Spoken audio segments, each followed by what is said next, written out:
Próximo orador inscrito, senador Benedito de Lira. Vossa Excelência tem a palavra. Para suas rápidas considerações.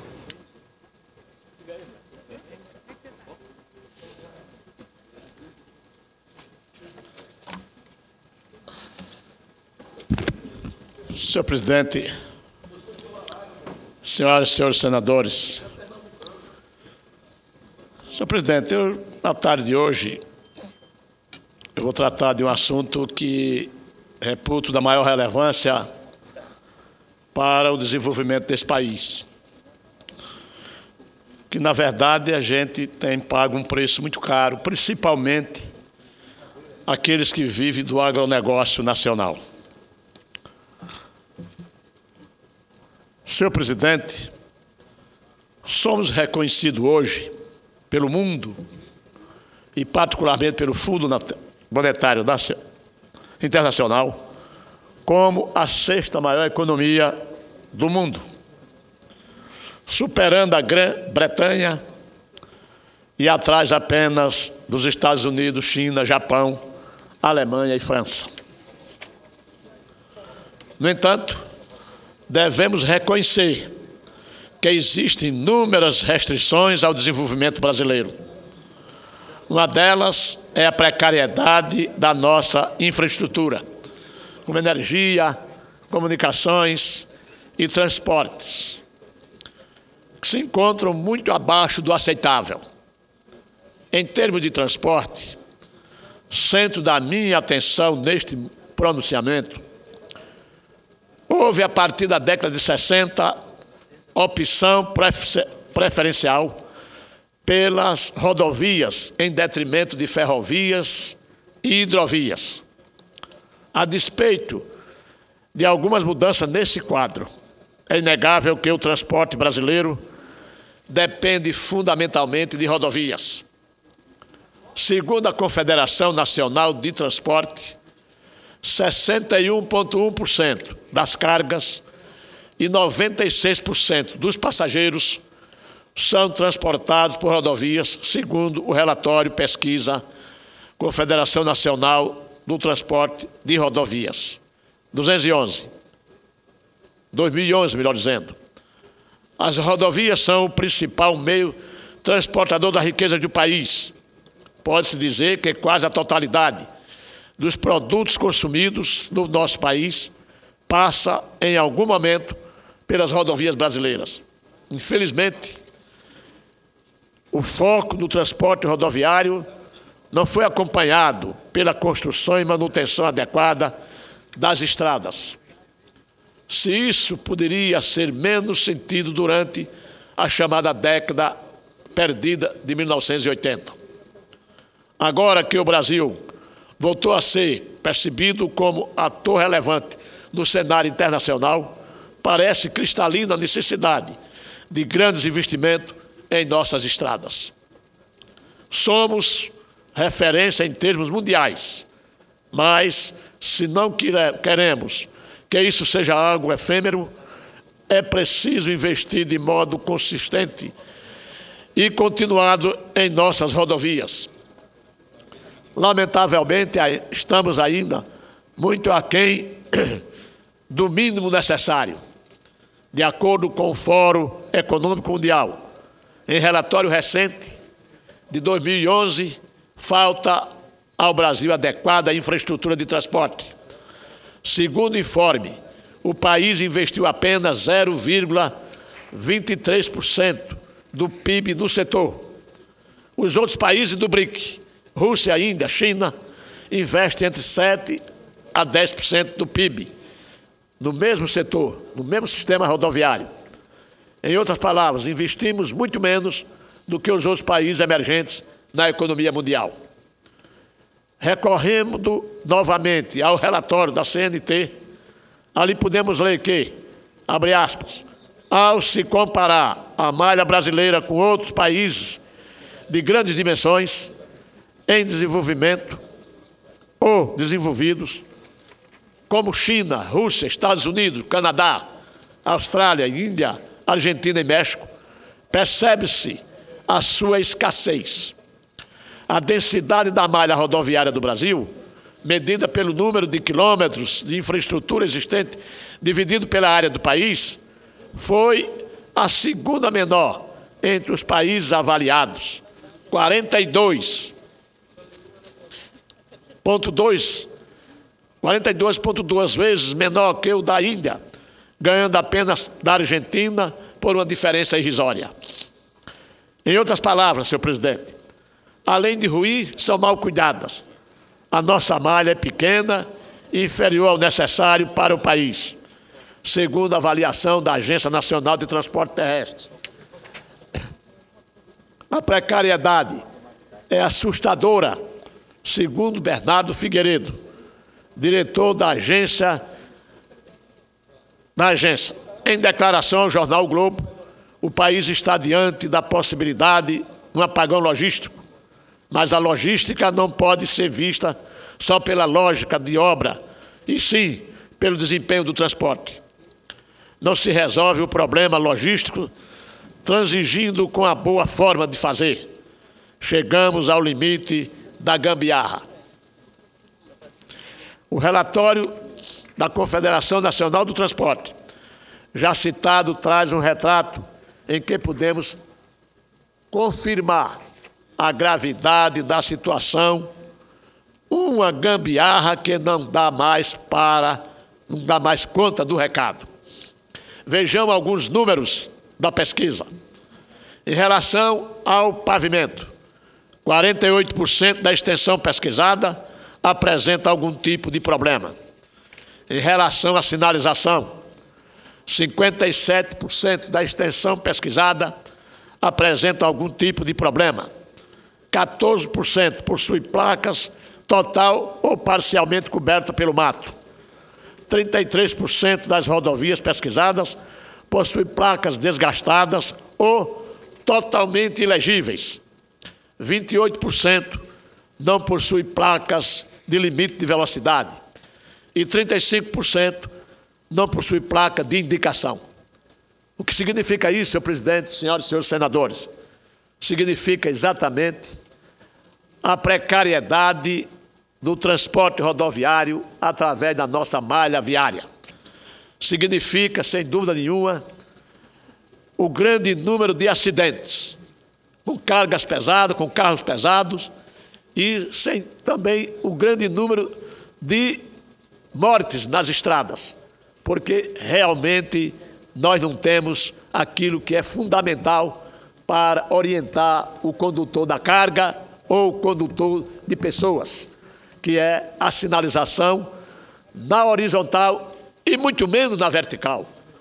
Daí, senhor presidente, a necessidade de uma reanálise, de uma reengenharia no sistema rodoviário brasileiro, porque, infelizmente, um país com a extensão do nosso, com a ferrovia que nós tínhamos, com a capacidade de navegação dos rios brasileiros, em 1960, para atender exatamente às exigências das montadoras que vieram para este país, o Brasil fez a opção pelo sistema rodoviário.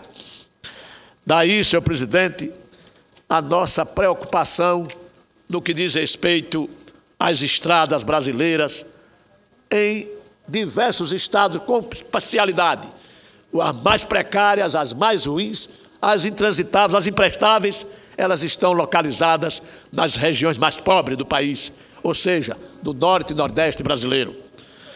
Em relação à chamada geometria de pista, 42% da extensão pesquisada não possui acostamento. Vejam, os senhores senadores, o perigo. Não tem acostamento em 42% da extensão pesquisada. Milhares e milhares de quilômetros não tem o acostamento para, numa quebradeira de carro ou um acidente, os acidentes se sucedem naquela mesma via. E em relação ao acostamento, pontos críticos, ou seja, aqueles que representam risco considerável ou potencial para o usuário das rodovias, comprometendo as condições de segurança no tráfego de veículos, tais como buracos grandes, erosão na pista, pontes caídas e quedas de barreira. Houve uma piora no quadro, passando de 109 ocorrências em 2010 para 219 em 2011.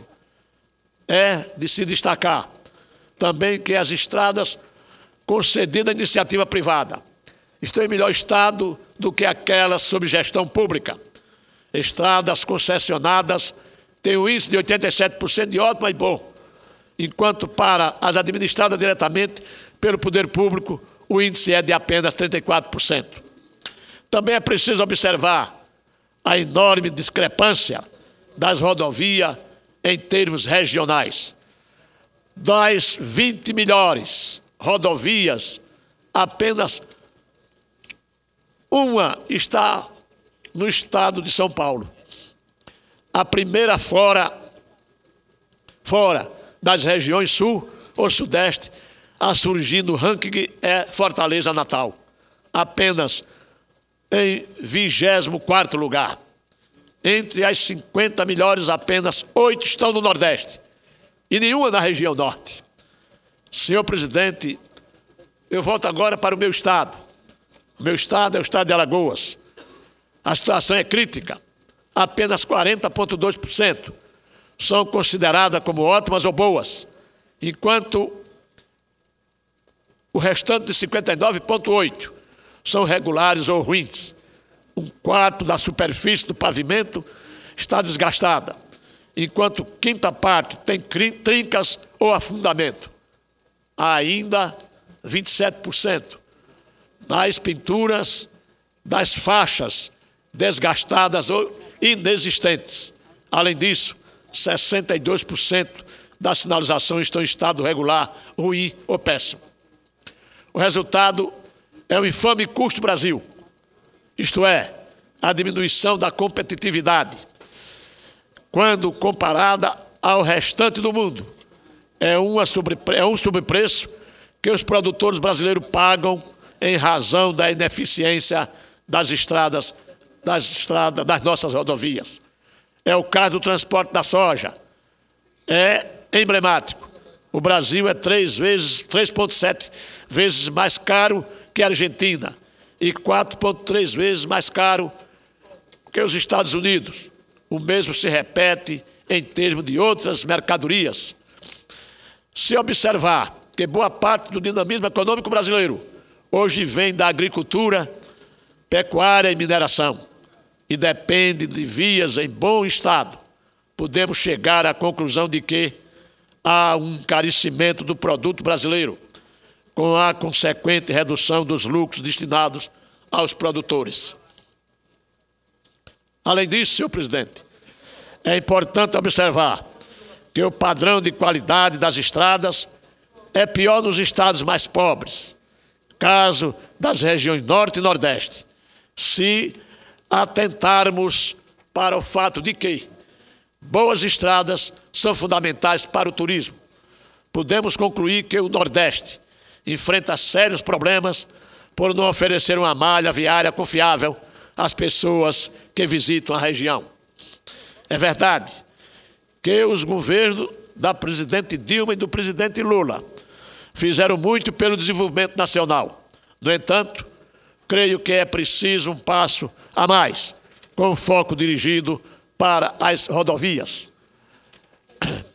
Já viu, senhor presidente, que na duplicação da BR-101, eu vou falar agora no que diz respeito ao meu estado, depois da crise no Ministério dos Transportes, senador Jucá, Vossa Excelência, que está incluso na região onde, na verdade, as estradas são de péssima qualidade.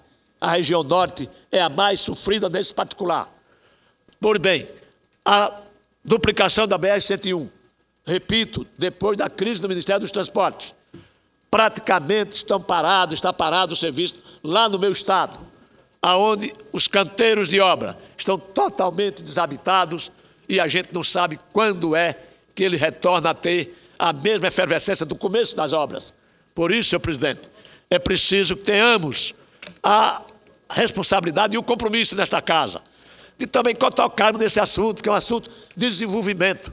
Como é que se pode chegar à sexta economia do mundo e que, na verdade, aquilo que é o vetor de transporte, de escoamento, da produção, brasileira não tem absolutamente as mesmas condições para que as coisas possam ter competitividade, porque quem perde com isso é aquele que passa de sol a sol no campo produzindo e na hora da colheita do seu produto ele perde praticamente 80% do valor agregado, porque ele terá que pagar um custo muito mais caro para ser transportada a sua mercadoria. Senhor presidente, é lamentável, mas é o modelo brasileiro. É o modelo brasileiro para a implantação, à época, em 1960, das montadoras de veículos, que fizeram a exigência do governo do senhor Juscelino Kubitschek. Nós vamos para o Brasil, desde quando as opções vocês acabem com os trilhos de ferro que tem espalhado pelo Brasil afora. E em 64, melhor dizendo, o governo da Revolução baixou um decreto com a canetada de 2 minutos. Ele neutralizou, não acabou com todo o sistema ferroviário brasileiro. Milhares e milhares de quilômetros de trilhos estão espalhados por este Brasil, totalmente abandonado, a ferrugem comendo, e o mato, matagal e etc. Eu digo isso, senhor presidente, porque confio no transporte ferroviário, que é mais barato, no transporte de passageiro e de carga. Infelizmente, nós não temos essa oportunidade de reativar toda a malha ferroviária que foi abandonada no meu país, lamentavelmente.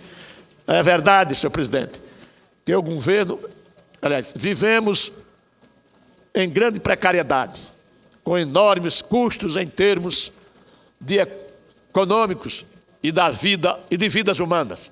Insisto que, se o Brasil deseja continuar a se desenvolver, é preciso atenção redobrada em relação às rodovias.